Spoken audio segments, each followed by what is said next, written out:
Story with Binaca. सुनिए कहानी Binaca की जुबानी। लीजिए, हाजिर है मुंशी प्रेमचंद की कहानी बड़े घर की बेटी। बैनी माधव सिंह गौरीपुर गांव के जमींदार और नंबरदार थे। उनके पितामह किसी समय बड़े धन धान्य से संपन्न थे। गांव का पक्का तालाब और मंदिर, जिनकी अब मरम्मत भी मुश्किल थी, उन्हीं के कीर्ति स्तंभ थे। कहते हैं कि उनके दरवाजे पर कभी हाथी झूमता था। अब उसकी जगह एक बूढ़ी भैंस थी, जिसके शरीर में अस्थि पंजर के सिवाय अब और कुछ भी शेष न था। पर हाँ, वो दूध शायद बहुत देती थी, क्योंकि एक न एक आदमी हांडी लिए उसके सिर पर सवार रहता था। बैनी माधव सिंह अपनी आधी से आधी संपत्ति वकीलों को भेंट कर चुके थे। उनकी वर्तमान आय 1000 रुपये वार्षिक से अधिक न थी। ठाकुर साहब के 2 बेटे थे। बड़े का नाम था श्री कंठ सिंह। उसने बड़े ही परिश्रम और उद्योग के बाद बीए की डिग्री प्राप्त की थी और अब वो एक दफ्तर में नौकर था। छोटा लड़का लाल बिहारी सिंह दोहरे बदन का सजीला सा जवान था। भरा हुआ मुखड़ा, चौड़ी छाती, भैंस का 2 सेर ताजा दूध वो उठकर सवेरे सवेरे ही पी जाता। श्रीकंठ सिंह की दशा बिल्कुल विपरीत थी। इन नेत्र प्रिय गुणों को उन्होंने बीए इन्हीं 2 अक्षरों पर न्यौछावर कर दिया था। इन 2 अक्षरों ने उनके शरीर को निर्बल और चेहरे को कांतिहीन बना दिया। इसी से वैदिक ग्रंथों पर उनका विशेष प्रेम था। आयुर्वेदिक औषधियों पर उनका अधिक विश्वास था। शाम सवेरे उनके कमरे में प्रायः खरल की सुरीली और कर्ण मधुर ध्वनि सुनाई दिया करती। लाहौर और कलकत्ते के वेदों से बड़ी लिखा पड़ी रहती थी। श्रीकंठ इस अंग्रेजी डिग्री के अधिपति होने पर भी अंग्रेजी सामाजिक प्रथाओं के विशेष प्रेमी न थे, बल्कि वो बहुधा बड़े जोर से उनकी निंदा और तिरस्कार किया करते। इसी से गांव में उनका बड़ा सम्मान था। दशहरे के दिनों में वे बड़े उत्साह से रामलीला में होते और स्वयं किसी न किसी पात्र का पाठ कर लेते। गौरीपुर में रामलीला के वही जन्मदाता थे। प्राचीन हिंदू सभ्यता का गुणगान उनकी धार्मिकता का प्रधान अंग था। सम्मिलित कुटुंब के तो वे एकमात्र उपासक थे। आजकल की स्त्रियों को कुटुंब के साथ मिलजुल कर रहने में अरुचि होती थी। उसे वो जाति और देश दोनों के लिए हानिकारक मानते थे। यही कारण था कि गांव की ललनाएं उनकी निंदक थी। कोई कोई तो उन्हें अपना शत्रु समझने में भी संकोच न करती।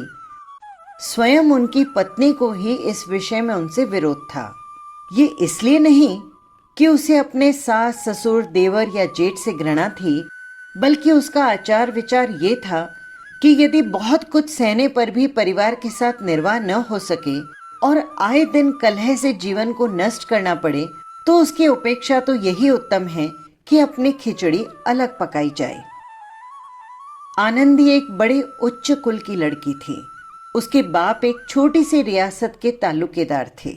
विशाल भवन, 1 हाथी, 3 कुत्ते, बाज, बहरी, शिकरे, झाड़ फानूस, ऑनरेरी मजिस्ट्रेट और ऋण, जो एक प्रतिष्ठित तालुकेदार के भोग्य पदार्थ हैं, वे सभी यहाँ विद्यमान थे।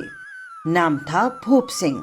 बड़े ही उदारचित्त और प्रतिभाशाली पुरुष थे, पर दुर्भाग्य से उनके लड़का एक भी न था। 7 लड़कियां हुई और देवयोग से सब की सब जीवित रही। पहली उमंग में तो उन्होंने 3 ब्याह दिल खोल कर किए, पर 15-20 हजार रुपयों का कर्जा सिर पर हो गया। तब जाकर उनकी आंखें खुली, हाथ समेट लिया। आनंदी उनकी चौथी लड़की थी और वो अपनी सब बहनों से अधिक रूपवती और गुणवती थी। इससे ठाकुर भूप सिंह उससे बहुत प्यार करते थे। सुंदर संतान को कदाचित उसके माता पिता भी अधिक चाहते हैं। ठाकुर साहब भी बड़े धर्म संकट में थे कि इसका विवाह कहाँ करें। न तो वे ये चाहते थे कि ऋण का बोझ बढ़े और न उन्हें ये स्वीकार था कि अपने आप को भाग्यहीन समझना पड़े। एक दिन श्रीकंठ उनके पास किसी चंदे के रुपए मांगने आए थे। शायद नागरी प्रचार का चंदा था। भूप सिंह उनके स्वभाव पर रिझ गए और धूमधाम से श्रीकंठ सिंह का आनंदी के साथ विवाह हो गया।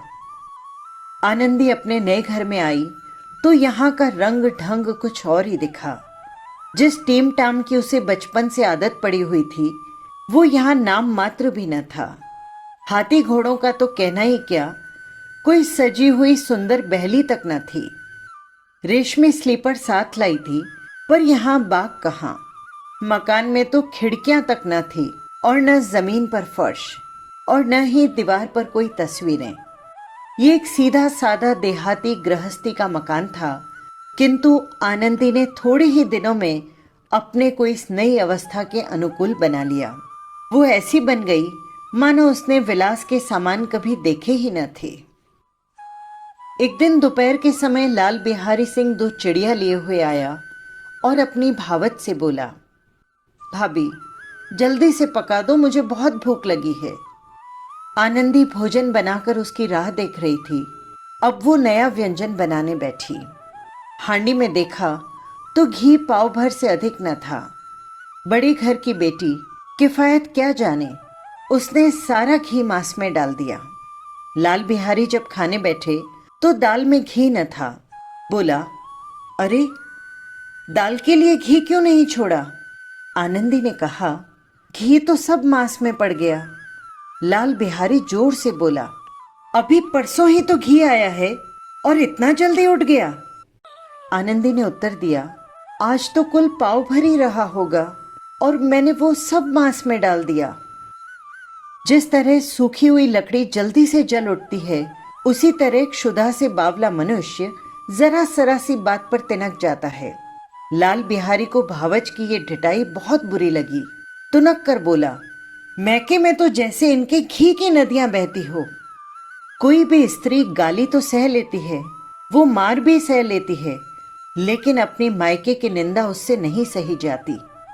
आनंदी मुंह फेर कर बोली, हाथी मरा भी तो 9 लाख का। अरे वहां पर इतना घी तो नित्य नाई कहार ही खा जाते हैं। लाल बिहारी तो जैसे जल उठा, थाली उठाकर पटक दी और बोला, जी तो चाहता है कि जीभ पकड़ लूं। आनंदी को भी क्रोध आ गया, मुंह लाल हो गया और वो बोली, वो होते ना तो आज तुमको मजा चखाते। अब अनपढ़ उज्जर ठाकुर से रहा न गया। उसकी स्त्री एक साधारण जमींदार की बेटी थी। वो जब जी चाहता उस पर हाथ साफ कर लिया करता था और उसने खड़ाऊ उठाकर आनंदी की ओर जोर से फेंक दी और बोला, जिसके गुमान पर तुम भूली हुई हो उसे भी देख लूंगा और तुम्हें भी। आनंदी ने हाथ से खड़ाऊ रोकी, सिर बच गया, लेकिन उंगली पर चोट आई। क्रोध के मारे हवा में हिलते पत्ते की भांति वो कांपने लगी और अपने कमरे में आकर खड़ी हो गई। स्त्री का बल और साहस, मान और मर्यादा उसके पति तक होती है। उसे अपने पति के बल और पुरुषत्व का ही घमंड होता है, इसीलिए आनंदी खून का घूंट पीकर रह गई। श्रीकंठ सिंह शनिवार को घर आया करते थे। बृहस्पतिवार को ये घटना हुई। 2 दिन तक आनंदी कोप भवन में रही। उसने न कुछ खाया न पिया और अपने पति की बाट देखती रही। अंत में शनिवार को वो संध्या के समय घर आया और बाहर ही बैठकर कुछ इधर उधर की बातें करने लगा। कुछ देशकाल संबंधी समाचार और कुछ नए मुकदमों की चर्चा। ये वार्तालाप 10 बजे तक चलता रहा। गांव के भद्र पुरुषों को इन बातों में ऐसा आनंद मिलता है कि खाने पीने की सुध भी नहीं रहती। श्रीकंठ को उनसे पिंड छुड़ाना मुश्किल हो जाता था। ये 2-3 घंटे आनंदी ने बड़े ही कष्ट के साथ काटे। किसी तरह भोजन का समय आया, पंचायत उठी, एकांत हुआ तो लाल बिहारी ने कहा, भैया आप जरा भौजी को समझा दीजिएगा कि मुंह संभाल कर बातचीत किया करे, नहीं तो फिर एक दिन अनर्थ हो जाएगा। बैनी माधव सिंह ने भी बेटे की ओर साक्षी दी। हाँ, बहू बेटियों का ये स्वभाव बिल्कुल अच्छा नहीं है कि मर्दों के मुंह लगे। लाल सिंह बोला, वो बड़े घर की बेटी है तो हम भी कोई कुर्मी कुम्हार नहीं हैं। श्रीकंठ ने चिंतित स्वर में पूछा, अरे भैया आखिर बात क्या हुई वो तो बताओ। लाल सिंह बोला, कुछ भी नहीं, यूं ही आप मुझसे उलझ पड़ी। अपने मायके के सामने तो हम लोगों को वो कुछ समझते ही नहीं। श्रीकंठ खा पीकर आनंदी के पास गए। वो भरी हुई बैठी थी और ये हजरत भी कुछ तीखे थे। आनंदी ने पूछा, आपका चित्त तो प्रसन्न है? श्रीकंठ बोले, बहुत प्रसन्न है, पर तुमने आजकल ये घर में क्या उपद्रव मचा रखा है? आनंदी की तो त्योरियों पर बल पड़ गए। झुंझलाहट के मारे बदन में ज्वाला से दहकने लगी। बोली, जिसने तुम्हें ये आग लगाई है ना, उसका तो मैं मुंह जुलस दूं। श्रीकंठ बोले, इतनी गर्म क्यों होती है? बात तो कहो। आनंदी ने उत्तर दिया, क्या कहूं? ये तो मेरे भाग्य का फेर है, नहीं तो ये गंवार छोकरा जिसको चपरासीगिरी करने का भी शुरूर नहीं, वो मुझे खड़ाऊ से मारकर यूं न अकड़ता। श्रीकंठ ने जिज्ञासा से पूछा, देखो मुझे सारी बात साफ साफ कहो, मुझे कुछ मालूम तो हो, मुझे तो कुछ भी नहीं पता। आनंदी ने उत्तर दिया, परसों तुम्हारे लाडले भाई ने मुझे मांस पकाने को कहा था। हांडी में घी पाव भर से अधिक न था और मैंने वो सब मांस में डाल दिया। जब वो खाना खाने बैठा तो कहने लगा कि दाल में घी क्यों नहीं है। बस इसी बात पर वो मेरे मैके को भला बुरा कहने लगा और मुझसे रहा न गया। तो मैंने भी कह दिया कि वहां पर इतना घी तो नाई और कहार खा जाते हैं और किसी को पता भी नहीं पड़ता। बस इतनी सी बात थी और उस अन्यायी ने मुझ पर खड़ाऊ फेंक मारी। यदि हाथ से न रोक लूं तो मेरा सिर फट जाता। उसी से जाकर पूछो, मैंने जो कुछ भी कहा वो सच है या झूठ। श्रीकंठ की आंखें लाल हो गई। वे बोले, यहां तक हो गया इस छोकरे का ये साहस? आनंदी स्त्रियों के स्वभाव अनुसार रोने लगी, क्योंकि आंसू उसकी पलकों पर ही रहते थे। श्रीकंठ बड़े धैर्यवान और शांति पुरुष थे। उन्हें कदाचित भी कभी क्रोध नहीं आता था, किंतु स्त्रियों के आंसू पुरुष की क्रोधाग्नि भड़काने में तेल का काम करते हैं। रात भर वे करवटें बदलते रहे। उद्विग्नता के कारण पलक तक नहीं झपकी। प्रातःकाल अपने पिता के पास जाकर बोले, दादा, इस घर में अब मेरा निभा न होगा। इस तरह की विद्रोहपूर्ण बातें कहने पर श्रीकंठ ने कितनी ही बार अपने मित्रों को आड़े हाथ लिया था, परंतु दुर्भाग्य आज उन्हें स्वयं वे ही बातें अपने मुंह से कहनी पड़ी। दूसरों को उपदेश देना कितना सहज है। बेनी माधव सिंह घबरा उठे और बोले, क्यों? श्रीकंठ ने कहा, इसलिए कि मुझे भी अपनी मान और प्रतिष्ठा का कुछ विचार है। आपके घर में अब अन्याय और हठ का प्रकोप हो रहा है।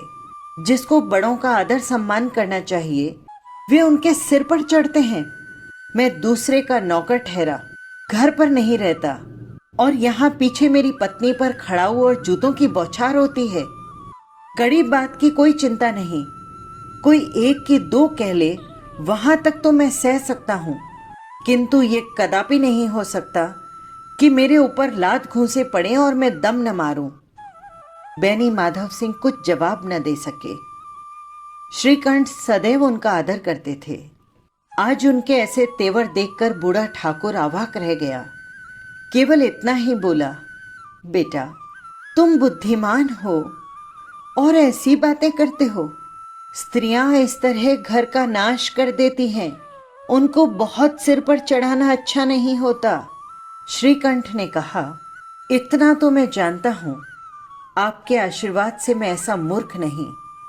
आप स्वयं जानते हैं कि मेरे ही समझाने बुझाने से इसी गांव में कई घर संभल गए, लेकिन जिस स्त्री की मान प्रतिष्ठा का ईश्वर के सामने मैं उत्तरदाता हूं, उसके प्रति ऐसा घोर अन्याय और पशुवत व्यवहार मुझे असह्य है। आप सच मानिए, मेरे लिए यही कुछ कम नहीं है कि लाल बिहारी को कुछ दंड नहीं देता। अब बेनी माधव सिंह भी गरमाए और ऐसी बातें न सुन सके। वे बोले, लाल बिहारी तुम्हारा भाई है, उससे जब कभी भूल चूक हो उसके कान पकड़ो।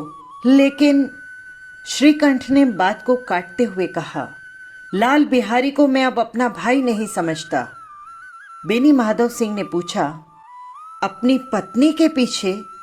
श्रीकंठ ने उत्तर दिया, जी नहीं, उसकी क्रूरता और अविवेक के कारण। दोनों कुछ देर चुप रहे। ठाकुर साहब अपने बेटे का क्रोध शांत करना चाहते थे, लेकिन ये स्वीकार नहीं करना चाहते थे कि लाल बिहारी ने कोई अनुचित काम नहीं किया है। इसी बीच में गांव के कई और सज्जन हुक्के चिलम के बहाने वहां पर आ बैठे। कई स्त्रियों ने जब ये सुना कि श्रीकंठ पत्नी के पीछे पिता से लड़ने को तैयार है, तो उन्हें बड़ा हर्ष हुआ। दोनों पक्षों की मधुर वाणियां सुनने के लिए उनकी आत्माएं तिलमिलाने लगी।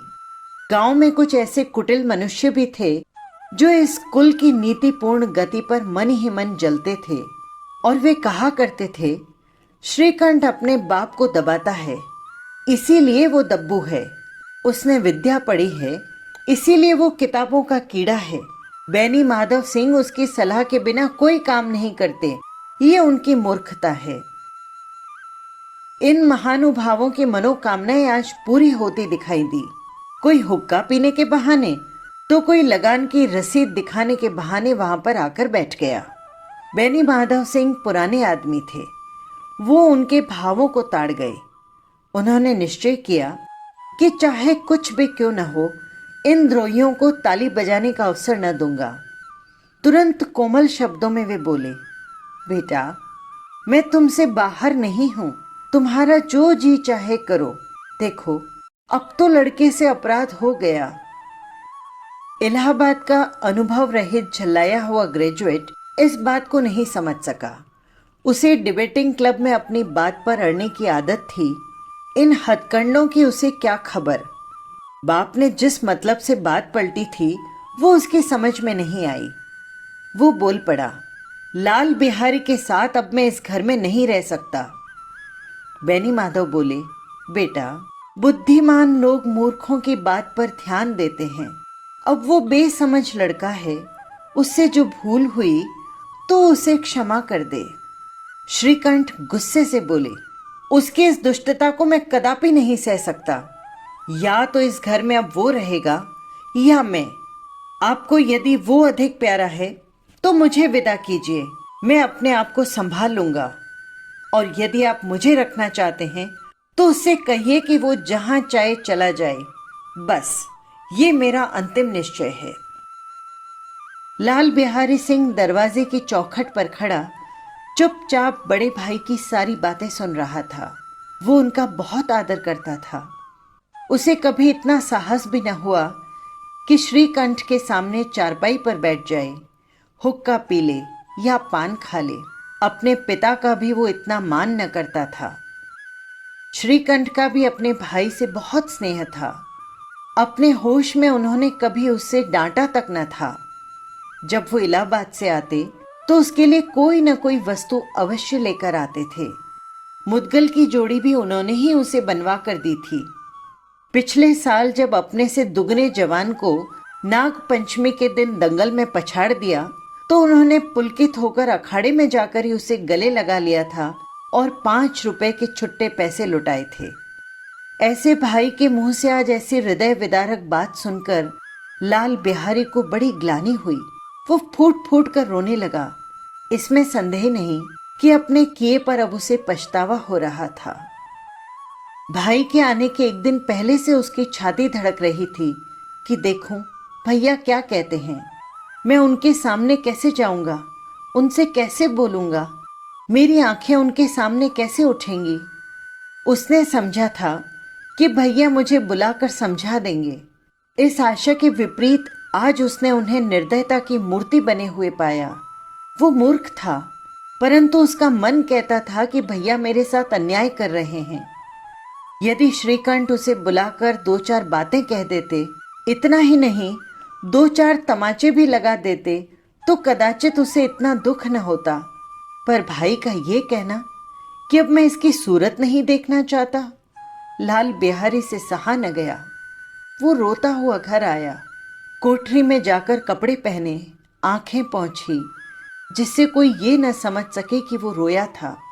तब आनंदी के द्वार पर जाकर बोला, भाभी, भैया ने जब निश्चय किया है कि वो मेरे साथ इस घर में नहीं रहेंगे, अब वो मेरा मुंह नहीं देखना चाहते, इसीलिए मैं जा रहा हूं। उन्हें फिर कभी अपना मुंह न दिखाऊंगा। मुझसे जो कुछ अपराध हुआ मुझे उसके लिए क्षमा करना।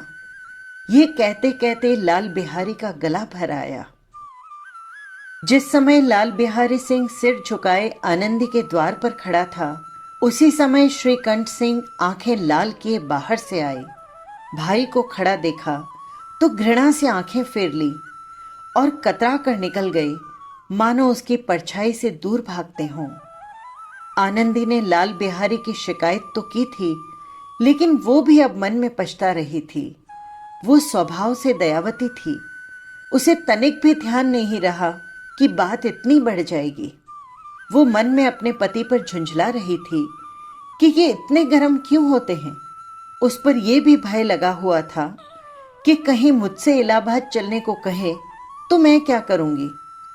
इस बीच में उसने लाल बिहारी को दरवाजे पर खड़े होकर यह कहते सुना कि अब मैं जाता हूं, मुझसे जो कुछ अपराध हुआ क्षमा करना। तो उसका रहा सहा क्रोध भी पानी हो गया। वो रोने लगी। मन का मैल धोने के लिए नयन जल से उपयुक्त कोई वस्तु नहीं। श्रीकंठ को देखकर आनंदी ने कहा, सुनो, लाला बाहर खड़े रो रहे हैं, तो मैं क्या करूं? उन्हें भीतर बुला लो ना।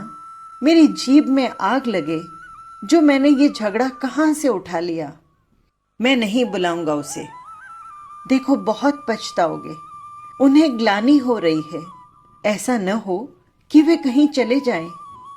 लेकिन श्रीकंठ न उठे। इतने में लाल बिहारी ने फिर से कहा, भौजी, भैया को मेरा प्रणाम कह दो। वो मेरा मुख नहीं देखना चाहते, इसीलिए मैं भी अपना मुख उन्हें नहीं दिखाऊंगा। लाल बिहारी इतना कहकर लौट पड़ा और शीघ्रता से दरवाजे की ओर बढ़ा। अंत में आनंदी कमरे से निकली और उसका हाथ पकड़ लिया। लाल बिहारी ने मुड़कर देखा और आंखों में आंसू भरे बोले, मुझे जाने दो भौजी। कहाँ जाते हो? जहां कोई मेरा मुख न देख सके। नहीं, मैं तुम्हें कहीं नहीं जाने दूंगी। मैं तुम लोगों के साथ रहने के योग्य नहीं हूं भौजी। तुम्हें मेरी सौगंध अगर एक पग भी आगे बढ़ा है तो। नहीं भौजी, जब तक मुझे ये मालूम नहीं हो जाएगा कि भैया का मन मेरी तरफ से साफ हो गया है, तब तक मैं इस घर में कदापि न रहूंगा। मैं ईश्वर को साक्षी देकर कहती हूं कि तुम्हारी ओर से उनके मन में तनिक भी मैल नहीं है। अब श्रीकंठ का हृदय भी पिघला। उन्होंने बाहर आकर लाल बिहारी को गले से लगा लिया। दोनों भाई खूब फूट फूट कर रोए। लाल बिहारी ने सिसकते हुए कहा, भैया, अब ये कभी मत कहना कि तुम्हारा मुंह नहीं देखूंगा। इसके सिवा आप मुझे जो दंड देंगे मुझे सहर्ष स्वीकार है। श्रीकंठ ने कांपते हुए स्वर में कहा, लल्लू, इन बातों को भूल जाओ। ईश्वर चाहेगा तो फिर ऐसा अवसर कभी नहीं आएगा। बैनी माधव सिंह बाहर से आ रहे थे। दोनों भाइयों को गले मिलते देखकर वे आनंद से पुलकित हो गए और बोल उठे, बड़े घर की बेटियां ऐसी ही होती है, बिगड़ता हुआ काम भी बना लेती है। गांव में जिसने ये वृतांत सुना, उसी ने इन शब्दों में आनंदी की उदारता को सराहा कि बड़े घर की बेटियां ऐसी ही होती है। बस यही थी कहानी। फिर मिलेंगे किसी नई कहानी के साथ। नमस्कार।